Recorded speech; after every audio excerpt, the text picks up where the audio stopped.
Welcome to Old School Sundays. I'm your host, Odell. Let's get into some history. They never warned him that freedom had a limit.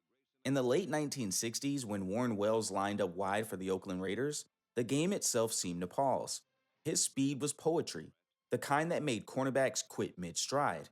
He wasn't just fast, he was unreachable. The deep ball was his rebellion, and every touchdown felt like an act of defiance in a league still learning to stomach black excellence. But Warren Wells didn't play the role they wrote for him. He wasn't quiet, obedient, or grateful. He was a man who spoke his mind in an era that punished men like him for doing it. Off the field, he fought demons the league didn't want to understand. The kind born from racism, war, and the impossible pressure to stay perfect. The Raiders loved him, the crowds worshipped him, the league tolerated him. Until one night, a single decision, one story twisted by the press, changed everything. After that, Warren Wells vanished. No farewell press conference, no farewell season, just silence. And to this day, the NFL has never truly said his name again. Because what ended Warren Wells' career wasn't a broken route or a broken rule, it was something much more American than that. Before Warren Wells became a name whispered in Raiders bars and black and white highlight reels, he was just another receiver the NFL didn't care to remember. Drafted in 1964 by the Detroit Lions, Wells entered a league that didn't quite know what to do with players like him: talented, confident, and outspoken. In Detroit, opportunity didn't knock. It was locked behind doors that rarely opened for young black men trying to make a mark. The Lions used him sparingly, then cut him quietly. To the league, Wells was disposable, one of many speedsters who came and went without ceremony. But Al Davis saw something the rest didn't. The AFL's Oakland Raiders were building a team that would defy the button down image of the NFL, a franchise that gave freedom to the very players the rest of the league tried to contain. When Wells arrived in Oakland, it was like watching a caged animal set loose. He didn't run routes, he attacked them. He didn't catch passes, he snatched them from the air as if daring gravity to take them back. Daryl LaMonica, the Mad Bomber, finally had a target who could turn broken plays into highlight reels.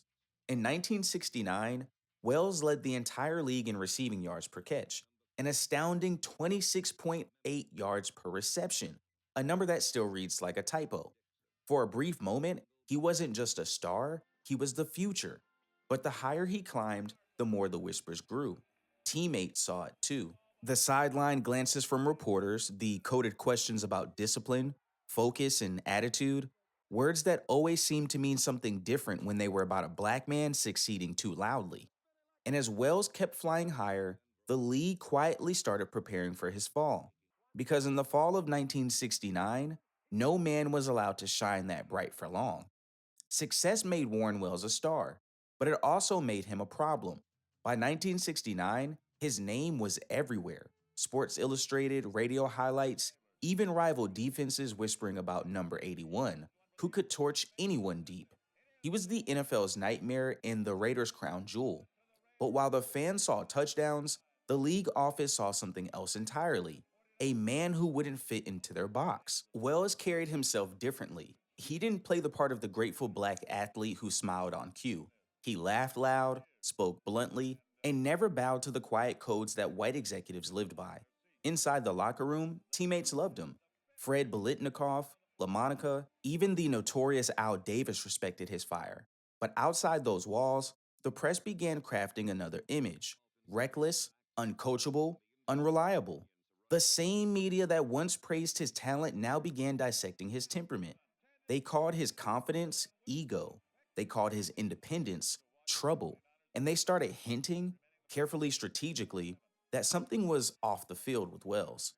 Those whispers became stories, and those stories became rumors. The truth? Wells had seen war. He'd served in the military before his football resurgence. He knew real fear, real survival, real trauma. But none of that made the papers. Instead, they painted him as another cautionary tale: the gifted player with problems, a label that's haunted black athletes for generations. Still, Wells kept producing. Every Sunday, he burned defenses and proved his worth.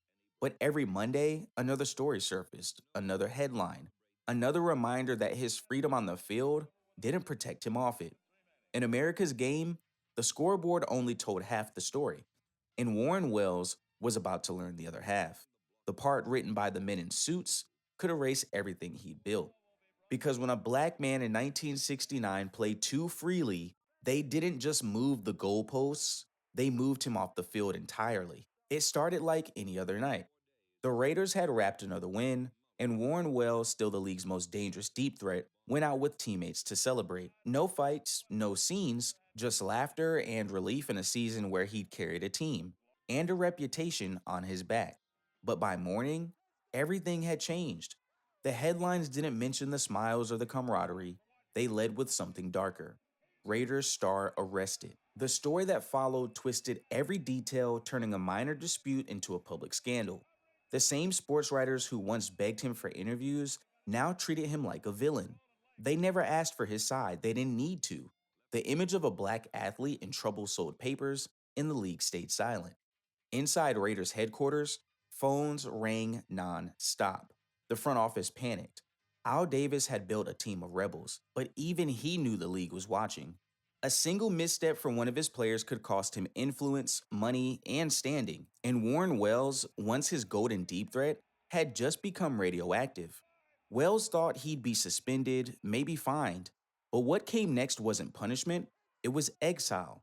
The Raiders cut him loose under the guise of personal issues, and the league didn't hesitate to look away. There was no players' union defense, no second chance, no rehabilitation, just silence.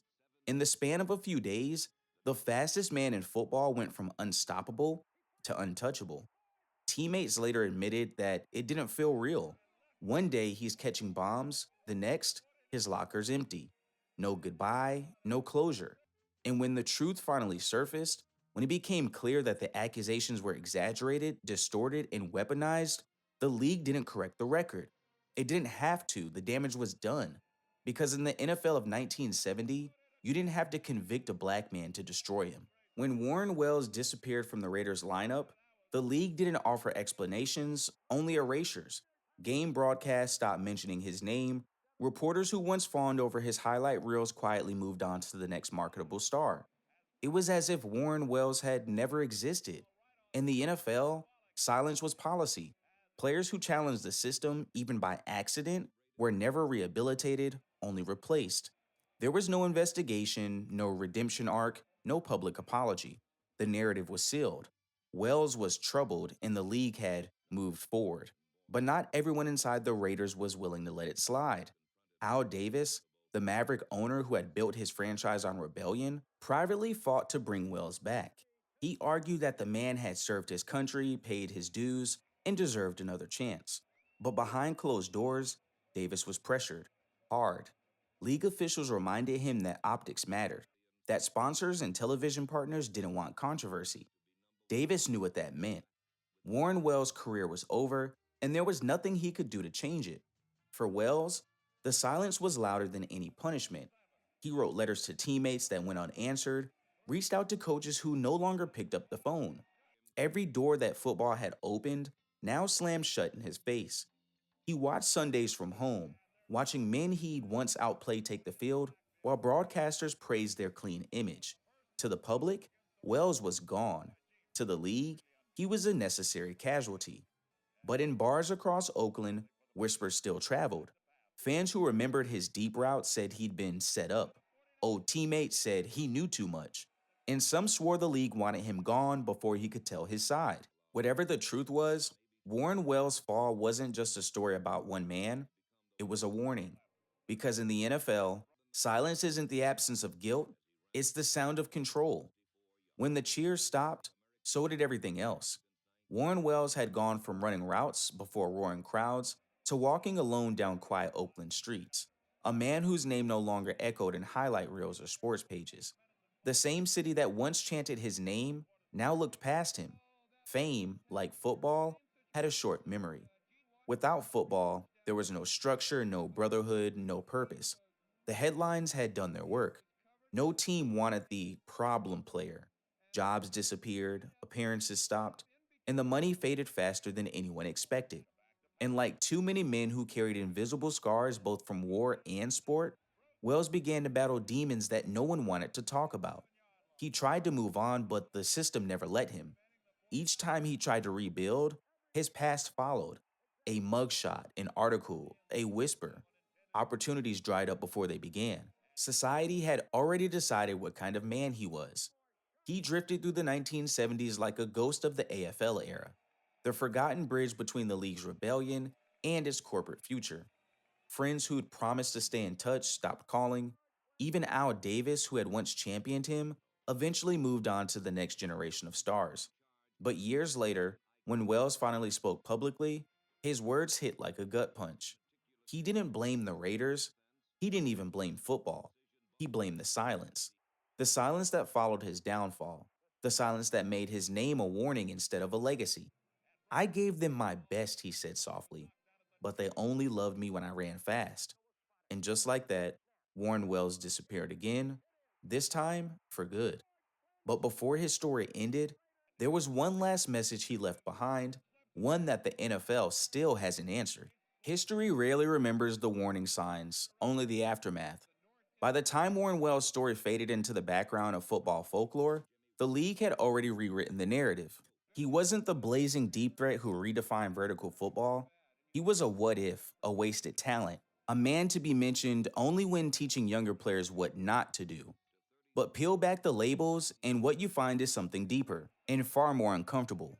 Wells' fall wasn't about one bad night or one bad choice. It was about a system that couldn't handle a black man who refused to bow. A man who ran routes like he owned the sky, but lived in a world that wanted him grounded. Years later, when players like Colin Kaepernick, Marshawn Lynch, and others began using their voices to confront injustice, the ghost of men like Warren Wells whispered through the noise. Different eras, same silence, same punishment for speaking too freely. In the end, Warren Wells wasn't destroyed by scandal. He was destroyed by indifference, the kind that lets greatness die quietly without headlines, without closure.